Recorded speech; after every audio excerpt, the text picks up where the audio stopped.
आप यहाँ से चली जाइए माँ।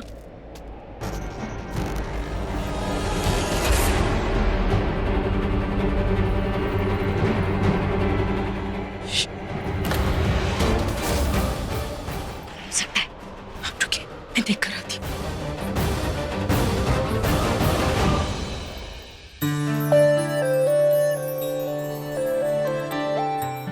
चारुमती, मुझसे विवाह मत करो। कि तुम क्यों बिंदुसार? तुम जानते हो मैं तुमसे बचपन से प्रेम करती हूँ। क्योंकि सत्य यह है कि मेरे पास हृदय नहीं है चारुमती, जो साधारण व्यक्ति में होता है। बचपन से लेकर आज तक मैं अपने क्रोध की अग्नि में चलता आया। वो क्रोध जो मुझे अपने पिता पर आता है। जब भी मैं अपनी माँ के विषय में सोचता हूँ, क्या दोष था उनका कि उन्होंने मेरे पिताश्री से विवाह किया था, और उसके बदले में पिताश्री ने क्या किया? उस नंदिनी के प्रेम में इतने अंधे हो गए कि उन्हें यह तक दिखाई नहीं दिया कि उस नंदिनी ने मेरी माँ की हत्या कर दी। राजमाता से सुना था कि मेरे पिताश्री की माँ कनिका, जिन्होंने बचपन में उन्हें पाला था, वो भी अपने पति से बहुत प्रेम करती थी, किंतु उन्हें उसके बदले में क्या मिला? मानसिक और शारीरिक प्रताड़ना। वर्षों तक वो अपने पति से दया की भिक्षा मांगती आई, किंतु उन्हें वो दया नहीं मिली। और एक और मेरे पिता हैं, जो उस नंदिनी के प्रेम में इतने अंधे हो गए कि उन्हें उस नंदिनी का सत्य नहीं दिख रहा है। सम्राट होने के बावजूद उस प्रेम ने उनके विवेक को इतना जकड़ लिया है कि वो उचित अनुचित में भेद नहीं कर पा रहे हैं। इस जीवन से मैंने यही जाना कि प्रेम एक व्यक्ति को किस प्रकार दुर्बल बना देता है।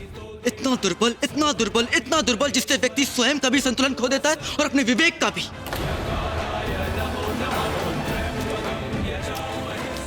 चारुमती, तुम मेरी बचपन की मित्र हो, बचपन से मैं तुम्हें जानता हूँ। मैं नहीं चाहता कि इस प्रेम के कारण तुम भी एक दिन इस निर्बलता का आभास करो। नहीं बिंदुसार, तुम समझ नहीं पा रहे हो। ऐसा आवश्यक नहीं कि जो बाकी लोगों के साथ हुआ हो वो हमारे साथ भी हो। बिंदुसार, हम बचपन के मित्र हैं। प्रणाम राजकुमार, आपको मुख्य महारानी हेलेना ने अपने कक्ष में उपस्थित होने के लिए कहा है। चारुमती, मुझे माँ ने बुलाया, अभी मुझे जाना होगा।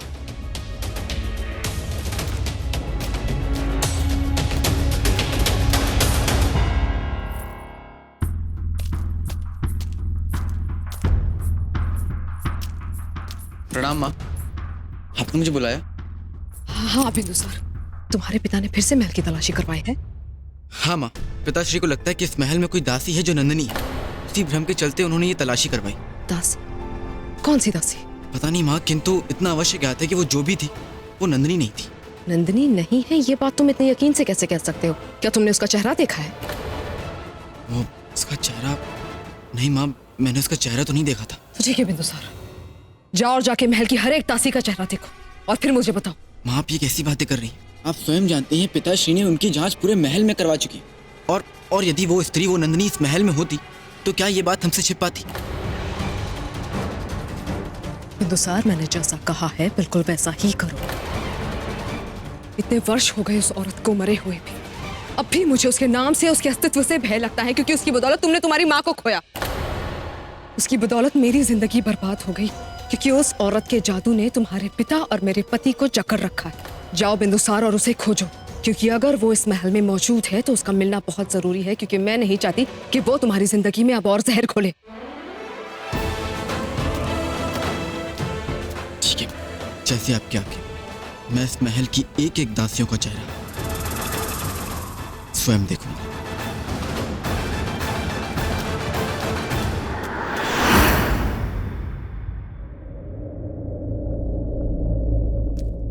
चंद्रा,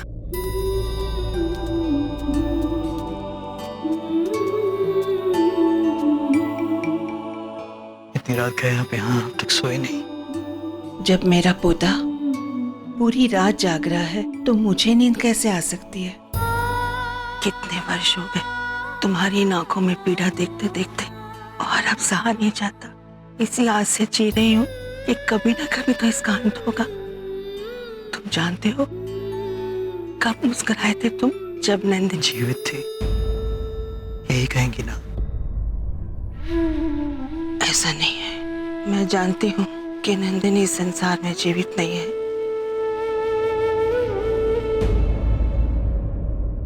लेकिन प्रेम बहुत बलवान होता है, बहुत ताकत होती है उसमें। जब सावित्री सत्यवान को यमराज से वापस ला सकती है तो तुम दोनों का प्यार तो मैंने स्वयं अपनी आंखों से देखा है। चंद्र, कोई भी अगर किसी से इतना प्यार करता हो तो ब्रह्मांड के किसी भी कोने से उसे वापस ला सकता है। निश्चित रहो बेटा, नंदिनी जरूर वापस आएगी।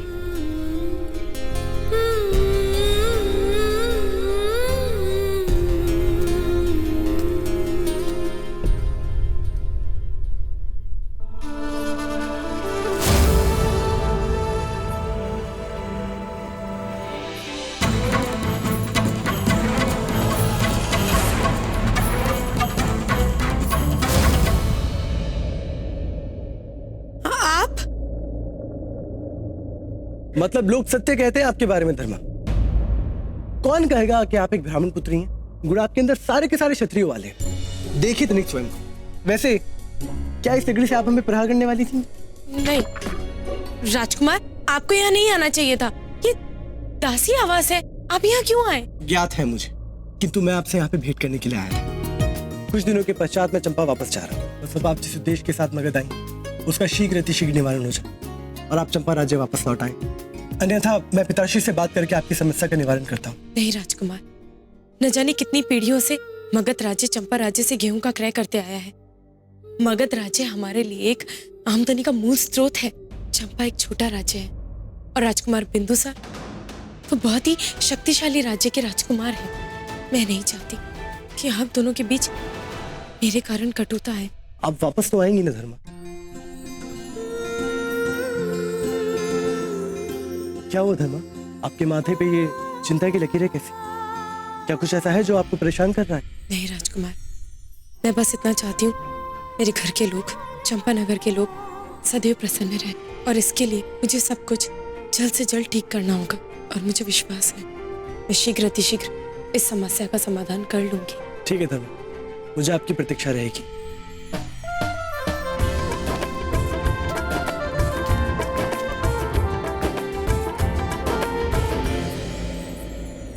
धर्मा, धर्मा, कौन था वहाँ? माँ, कोई नहीं, बहुत रात हो गई है, हमें अब निकलना चाहिए। ठीक है। माँ, मैं कभी कभी सोचती हूँ एक राजा का पुत्र इतना विक्षिप्त और इतना बुरा व्यवहार कैसे कर सकता है? पुत्र नहीं, केवल सम्राट स्वयं ही विक्षिप्त है। देखा नहीं आपने? पुत्र तो कितना अच्छा है, ऐसा ढूंढने पर भी नहीं मिलेगा। राजकुमार तो केवल ये चाहता है कि उनके पिता होश में आ जाए और एक सम्राट है जिनके पास समय नहीं है अपने पुत्र की बात सुनने के लिए। माँ, इतने अच्छे और सच्चे व्यक्ति को पागल कह रही हो? उनके पुत्र से तो कितने अच्छे हैं वे, उनका हृदय कितना साफ है। दासी आवाज में राजकुमार बिंदुसार का संदेश आया है। सभी दासियों को उपस्थित होने के साथ ही आवाज की तलाशी का भी आदेश है। शीघ्र चलो। माँ, आपको निकलना चाहिए, मैं इनका ध्यान बटाती हूँ।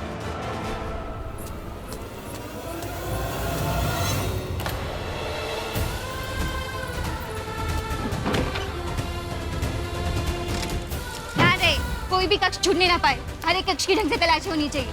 उधर जाओ, तुम लोग जल्दी चलो।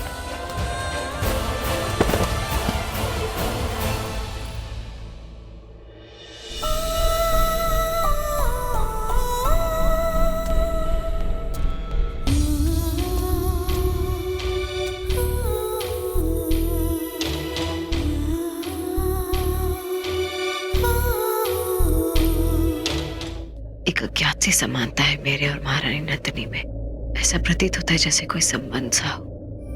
कितनी सरलता से मैं इनका स्थान ले सकती हूँ। वहाँ देखो, कोई भी छूटने ना पाए।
चलो बिंदुसार भैया, माँ तो ऐसे ही कुछ भी काम दे देती है। मैंने सब तैयारियां कर ली है। अभी निकलेंगे, विश्राम करके कल सुबह शिकार खेलेंगे। तुम सब जा सकते हो, मुझे ये कार्य पूरा करना है।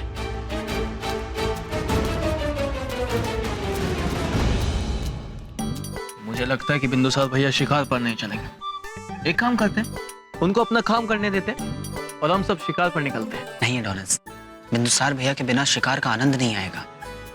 जाएंगे तो सब साथ ही जाएंगे, ठीक है?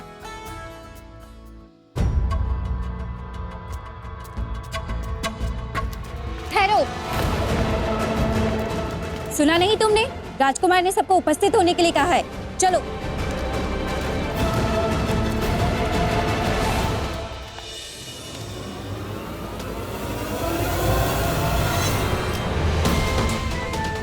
इन्होंने तो माँ को पकड़ लिया है, अब क्या होगा?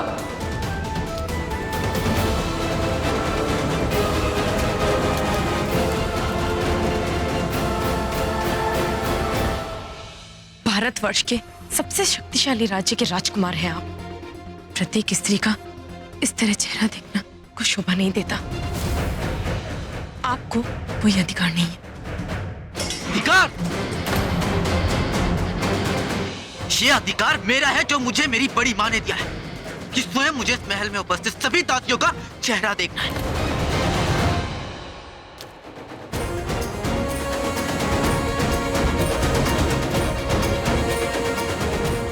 हंस क्यों रही हो? हमने पूछा, हंस क्यों रही हो तुम? क्योंकि आप एक राजकुमार हैं और आपके पद की गरिमा है। यहाँ उपस्थित सभी स्त्रियां आपको रोक नहीं सकती, इसलिए आप उनकी विनम्रता की परीक्षा ले रहे हैं। इन दासियों में से ऐसी कोई भी दासी है जिन्हें हम जानते नहीं या फिर वो हमारे महल में नहीं है, उन सब का मुझे नाम चाहिए। राजकुमार कार्तिकेय, इस वक्त उन्हें रोकना उचित नहीं होगा। उन्हें अपना कार्य करने दीजिए। किंतु वो धर्मा है और राजकुमार बिंदुसार का क्रोध तुम जानते हो। एक क्षण लगेगा, उनके बीच में नई नोकझोंक आरंभ हो जाएगी। और तुम ये बात मत बोलो कि ये साम्राज्य मेरा है, जहां मेरे नियम चलते हैं, जहां मेरा अधिकार चलता है। मैं जब चाहूं किसी का भी घूंघट उठाऊं, किसी को भी देखूं। तुम कौन होती हो मुझसे प्रश्न करने वाली? मैं यहाँ का राजकुमार हूँ। इस राज में, इस महल में कौन कौन व्यक्ति वास करता है, ये जानना मेरा कर्तव्य है। कितने भिन्न हैं आप अपने पिताश्री से। एक वो हैं चंद्रगुप्त मौर्य, जो अपनी पत्नी से इतना प्रेम करते हैं कि सदैव उनकी स्मृतियों में विलीन रहते हैं। और एक आप हैं। मैं क्या? रुकोगे तुम? एक और आप हैं जिसके साथ इस मगध की तो क्या, इस संसार की कोई भी स्त्री नहीं रहना चाहेगी। किस प्रकार का व्यवहार करते हैं आप स्त्रियों से? क्या यही शिष्टाचार होता है एक राजकुमार का? आज मैंने आपको आपकी मंगेतर से जिस प्रकार बात करते सुना, मुझे तब भी विश्वास हो गया था आप अपने पिताश्री से किस प्रकार भिन्न हैं और वो आपसे क्यों इतने ऊंचे हैं। आप प्रकार बात करने का तो साहस। क्या कर रहे हैं आप? कैसा व्यवहार है? ये तासी हमसे किस प्रकार बात कर रही है राजकुमार करके देखिए।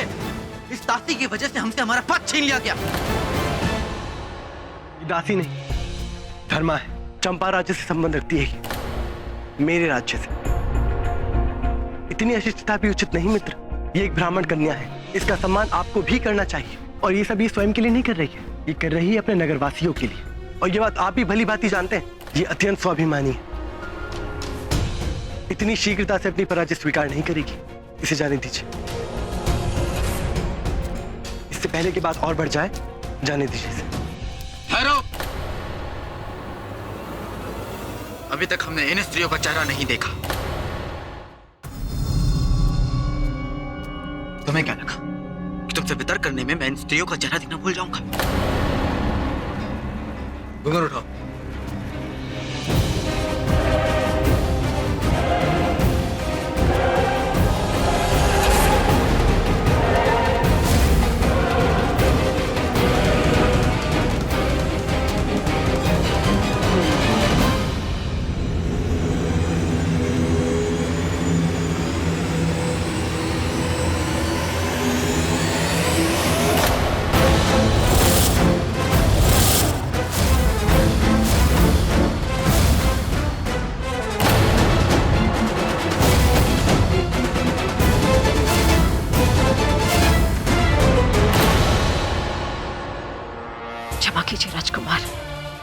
मुख एक ओर से जला हुआ है, इसीलिए मैं किसी और को अपना चेहरा दिखाना तो क्या, स्वयं को भी मैं आईने में नहीं देख पाती हूँ। तुम आज महाराज के कक्ष में गई थी, जिसे उन्होंने गलती से नंदिनी समझ लिया। जी राजकुमार। जा सकती हो।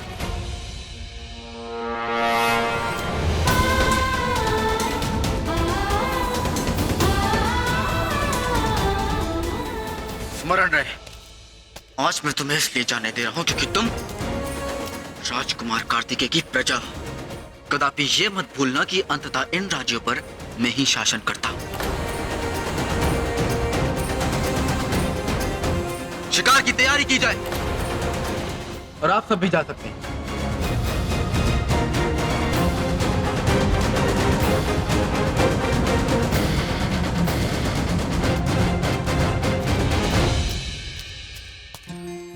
आप ठीक तो हो धर्मा? हाँ, मैं ठीक हूँ। क्या हुआ आप इस तरह? राजकुमार बिंदुसार कहते हैं कि राजा से सब डरते हैं। आप बोलो, आपको डर लगता है? आप भूल रहे हैं राजकुमार, मेरा नाम धर्मा है। धर्म का अनुसरण पूरा संसार करता है। धर्म किसी का अनुसरण नहीं करता सिवाय भगवान के। क्या हुआ आप फिर से? आपका अनुसरण कर रहा हूं।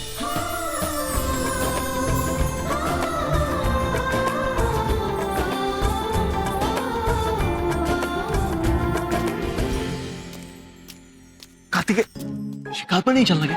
अब तो भैया का खाने भी पूर्ण हो गया। जिसके स्वयं का शिकार हो गया वो क्या शिकार करेगा? कहीं कोई पसंद आ गई क्या? पसंद तो आ गई, किंतु पता नहीं। ये क्या किया आपने? आपने इन लोगों से आत्मरक्षा के लिए स्वयं का चेहरा जला लिया। निश्चिंत रहिए धर्मा, ये केवल एक स्वांग है। आप इन लोगों को नहीं जानते। यदि इन लोगों ने मुझे पकड़ लिया तो वे मुझे प्रश्न पूछेंगे। मुझे स्वयं के बारे में कुछ ज्ञात ही नहीं, तो मैं क्या बताऊंगी इनको? एक और राजकुमार बिंदुसार है, तो दूसरी ओर महारानी हेलेना, तो एक और महाराज है। इन सब से मैं कब तक बचती रहूंगी? और मेरे जाने के पश्चात ये लोग आपको प्रताड़ित ना करें, इसीलिए मुझे ये वस्तु अपने मुख पर लगाना पड़ा, ये स्वांग रचना पड़ा। परंतु आज के पश्चात कोई भी मुझे अपना घूंघट हटाने के लिए नहीं बोलेंगे। माँ, आप पागल हो गई हो। पुत्री, जब मैं पलायन का प्रयास कर रही थी तो केवल आपके विचार मेरे मन में कौन रहे थे कि मैं आपको इन सब के मध्य यहाँ पर कैसे छोड़कर जा सकती हूँ। इतनी स्वार्थी तो नहीं हूं ना मैं। यदि मुझे सिपाहियों ने पकड़ लिया, मेरा मुख देख लिया, तो मुझे नंदिनी समझेंगे और वो आपको भी नहीं छोड़ेंगे। धर्मा, मैंने आपको भले ही अपने कोख से जन्म ना दिया, परंतु आप मेरे लिए एक संतान से भी अधिक महत्वपूर्ण है। आइए, बहुत रात्रि हो गई, अब आप सो जाइए।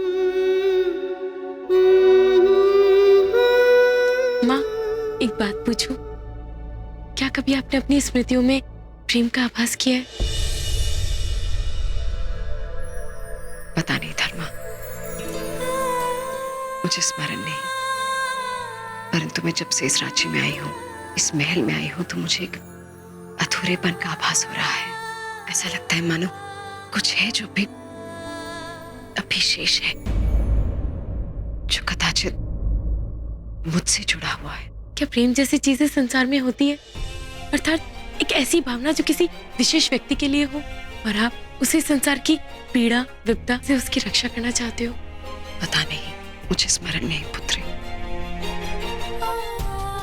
परंतु मैं जब भी इस चंद्रमा की ओर देखती हूँ, इसके फैलते हुए किरणों के प्रकाश को, तो ऐसा लगता है मानो वो मुझे कहानी सुना रहा हो, वो कहानी जो मेरे बीते हुए कल से जुड़ा हुआ है। और जब मैं चंद्र को देखती हूँ तो मुझे आभास होता है जैसे कुछ तो है जो मुझसे ये छुपा रहा है। आप जो कह रही हैं वो आप ही को समझ में आ रहा है। इस बात को समझना मेरी समझ से परे है। अब आप विश्राम कीजिए, ठीक है?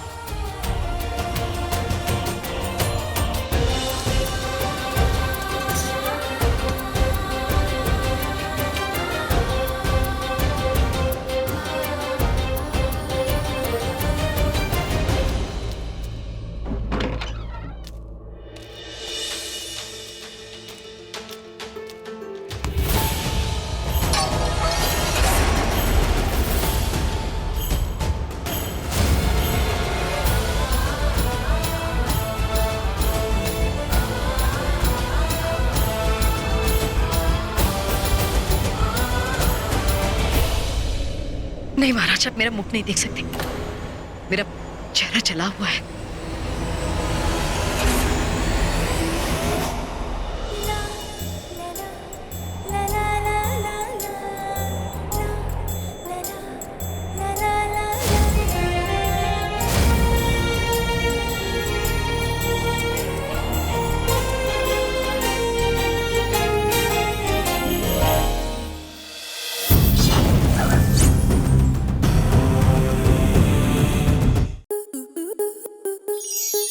स्टार प्लस के ऐसे ही और बेहतरीन लम्हे देखने के लिए सब्सक्राइब करें हमारे YouTube चैनल को।